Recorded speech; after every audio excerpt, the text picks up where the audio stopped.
At the start of this year's Quakecon, Heretic and Hexen both got an enhanced re-release together on PC, as well as the PS5 and PS4, Xbox, and the eShop, courtesy of Nightdive Studios, id Software, and Bethesda. I first saw the news on Discord and I went to Steam to find out more, but then I discovered that it had already been added to my library for free because I already have the original releases of these games. So I had to jump in right away with Hexen, and honestly, it reminded me of why I loved this game so much growing up. So where do I even start with Hexen? Well, I'll start with how I got into this game originally. Believe it or not, I actually grew up with this one, but not on PC. I grew up with the N64 version. This technically wasn't the first FPS game I ever played.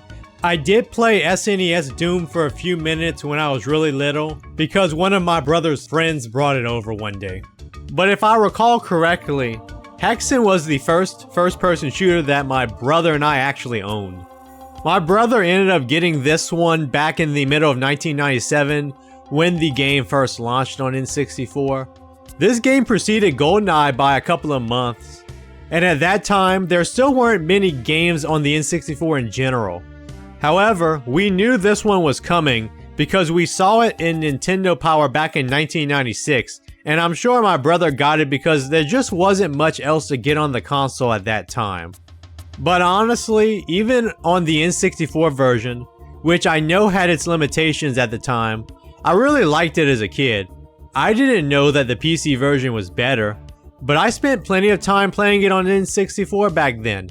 Usually with cheats because I barely knew how to play video games back then. So most of the time, I was running around with invincibility with all the weapons through various different stages, flying around and clipping through the walls.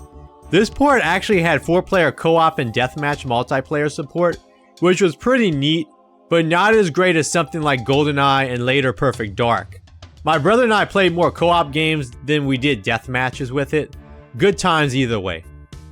Later on, when I was in college, I went back and replayed the game, but this time on PC and with a lot more gaming experience.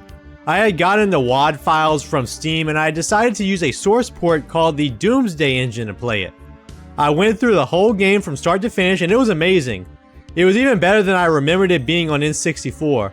The frame rate was smooth this time around and it played quite nicely with mouse look. I had a blast back then. I was so glad I went back to that one. But what makes Hexen so special in a game that even someone in the industry like Phil Spencer is a big fan of? Well, it starts with the atmosphere and setting. A lot of people like to call this game and its predecessor Medieval Doom, but there's a bit more to it than that. One, Hexen in particular manages to paint a picture of a fantasy world that has been corrupted by a demonic force, even better than Heretic did. Yeah, the castles and the chapels and caves and dungeons are all cool, and a nice change of pace from the rooms and hallways of a base on Mars in Doom. I do prefer Hexen's world over Doom or Wolfenstein 3D for sure. I even prefer it over Quake's world. But one thing that I don't think gets enough credit is the way that the game just gets darker and more bleak with each new hub. It just hammers that point home perfectly of a world corrupted. It tells the story of the game quite well without words, which I think is a game changer at the time for first-person shooters because this was way before Half-Life. Even something like the original Quake with its Lovecraftian environments couldn't pull this off. In addition, there's also this gritty, almost industrial vibe to some of the places mixed in with the medieval stylings, but that might just be a byproduct of the Doom engine itself. It's certainly a less colorful game than Heretic prior to it, which I think is a plus in this case. And it's not just the sights here, but the sounds. I think everyone who played this game remembers Korax taunting the player at the beginning of each hub. He gets more irritated with you the longer you survive throughout the game. The soundtrack is also excellent for the time and it just adds to the desolate mood. Even the grunts and screams of the enemies add to everything as well. Oh, and we have to talk about the modified Doom engine being used here. This game pushes the Doom engine to its limits and goes beyond in some ways. You can actually look up and down to some degree in this one, and that was true for Heretic as well. You can fly with the right item. There's also a lot more outside environments than you would see in Doom, and some of the areas feel very large for the time. This game also likes showing off its staircases and pits, with the ladder going down very deep if you manage to fall into one.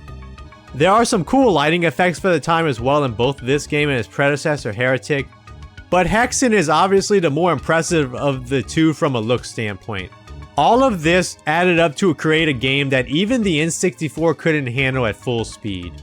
As far as gameplay goes, this is one of the first games in the first-person shooter genre to start getting away from linear structuring.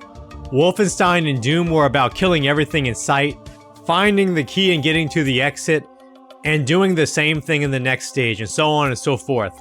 Even Heretic was like this. Now, to be honest, Hexen does have keys, and a lot of enemies to kill, but it wasn't as simple and linear as going from stage to stage like Heretic was. Instead, it introduced the hub system, where stages were connected to a larger hub. What you did in one stage could affect something else in another stage in the same hub. Plus, in certain hubs like Shadow Wood, you are not necessarily forced to go to one stage first over another.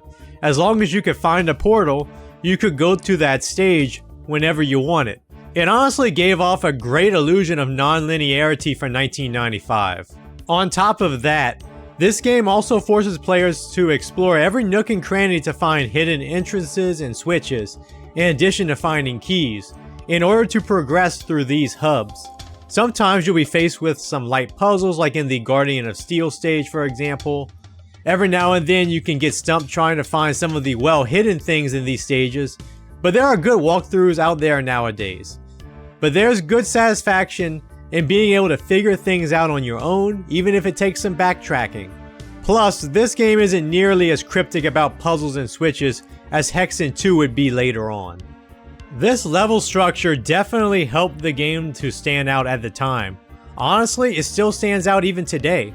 It might have even inspired immersive sims like the Deus Ex games and Vampire the Masquerade Bloodlines, as those games have hub-like structures to them, but they aren't fully open world, nor are they super linear either. Even the most recent Deus Ex game, Mankind Divided, had a hub-like structure to it to some extent. But in a lot of these later games, the hub really isn't as important as it is in Hexen. While in Hexen, the main hub itself was still a stage, it still mattered, and it wasn't exactly safe either. Sometimes these hubs had big puzzles in them, like in Castle of Grief. Overall though, the hub system here is really cool, and it was the start of moving the first-person shooter genre towards something beyond just running from point A to point B and shooting everything in sight. The last thing about Hexen that made it special was the fact that it had light RPG elements. Now, Heretic prior to it introduced the inventory system. This alone was already a great innovation for the first-person shooter genre, because in that game, it gave players more options for combat than just their weapons, as well as a way to heal and escape death. Hexen expanded upon this a lot further with a lot more items, like the flechettes and the discs of repulsion, which were both plentiful and useful for combat. But it didn't end there, because the bigger RPG influence was in the class system. So right at the very beginning of Hexen, you choose between 3 classes: the fighter, the cleric, and the mage. The fighter is the most durable class, it's suitable for up-close combat, but it's the least magic-oriented class as well. The cleric is the most well-rounded class, good magic, somewhat durable. The mage is the strongest from a distance, but you have to be careful and make sure that enemies don't get too close to you because he lacks durability. The fighter is probably the best in the early game, where there aren't many enemies firing at you from a distance. But I find that the mage and cleric fare better later on, especially the mage if you know how to maneuver around without getting hit. Each class gets different weapons, and also certain items function differently depending on your class. This is most notable when using the flechette and the icon of the defender. Also, armor pickups would affect certain classes more than others. All of that being said, this game is still a shooter at the end of the day. This game did not become an RPG because of these elements, and you know what? That's totally okay. They added just enough elements to add some flavor without stripping out the soul of this game. If this game was made today, it would probably end up being some open world RPG slop. But that's not what happened here. They didn't force players to grind for level ups in order to be able to take out certain enemies, for example. They didn't force players to use a skill tree or some other mechanic to force players to spend more time with the game either. This approach is something that modern game developers can learn from. You don't have to turn every game into an RPG. Now at this point, you can tell that I'm a fan, but I'm not going to act like it's a perfect game, as it does have some flaws. One is something that I've alluded to before. Sometimes the puzzle solving gets a bit cryptic. Some of the hidden entrances can be a bit difficult to find, for example. Even after you did something, you sometimes have to try to figure out what actually changed somewhere else. I do think these complaints are sometimes overblown about this game, but they're not entirely invalid either. It also doesn't help that there's a lot of darkness in certain spots if you're not using the torch item. The second thing is that the movement is not great. The problem here is that Hexen tries to incorporate platforming elements in a couple of spots here and there, but it doesn't work well because of the inertia in the movement. It is very easy to mess up jumps in this game. Inertia is a thing in all of the old Doom games as well, but I think this game runs up against this limitation a bit more, because jumping was not a thing in Doom or Heretic, only in Hexen. The last thing that I have to point out is that while Hexen did come up with the hub system and brought more exploration to the first-person shooter genre, it was still restricted by the Doom gameplay model and still played by those rules to a large extent. There was still repetition in the gameplay in terms of getting from point A to point B, even if you had to take some detours to get there because of the hub system. Enemies did not have much of a brain at all back then, but that's understandable for the time. Still not a lot of storyline either. None of these flaws that I've talked about though are game killing per se. A lot of these are just representative of a young genre and a limited game engine.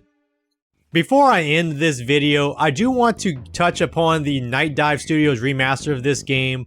That's where all of this gameplay footage is coming from. Honestly, they hit it out of the park with this one. Now, I did turn off just about all of the quality of life features they had enabled by default in order to make it look more like the original game I remember playing.